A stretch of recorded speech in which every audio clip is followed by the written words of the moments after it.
Pemirsa, maraknya isu tentang penculikan anak di Sumatera Selatan membuat SD Negeri 3 Muara Enim langsung melakukan antisipasi agar tidak menimpa anak didiknya dengan memperketat tamu yang datang dan mengkonfirmasi setiap wali murid yang menjemput siswanya. Sepekan terakhir marak isu penculikan anak yang terjadi di wilayah Sumatera Selatan.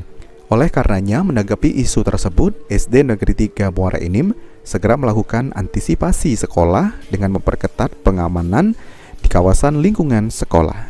Bahkan pihak keamanan sekolah lebih selektif dan memperketat tamu yang datang ke sekolah, serta wali kelas dan juga pihak keamanan harus mengkonfirmasi setiap orang yang menjemput anak didik, terutama untuk kelas 1.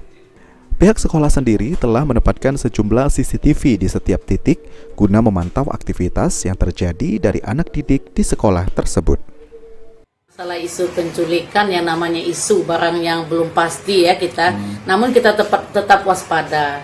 Di lingkungan sekolah kita ini SD 3 Muara Enim, sekolah kita mempunyai CCTV dengan 16 titik. Jadi setiap sudut itu ada CCTV. Kemudian juga di pintu gerbang itu disiapkan ada penjaganya. Setiap yang masuk ditanya apa keperluannya, mau ketemu dengan siapa. Kalau dia tamu dia pakai badge tamu. Tetapi dia kalau dia wali murid dia pakai badge wali murid. Kemudian untuk anak yang kelas rendah, terutama kelas 1, setiap pulang sekolah gurunya mengantar sampai pintu gerbang. Anak tidak boleh dibawa pulang sebelum dijemput. Nah, apabila ada yang terlambat menjemput, maka guru tersebut menghubungi walinya. Jadi menghubungi walinya apa alasannya anaknya belum dijemput.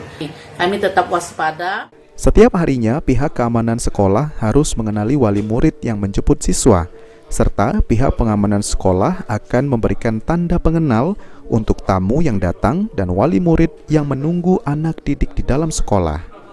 Untuk menjemput dan wajib meninggalkan identitas di pos keamanan. Mardiansyah, PAL TV.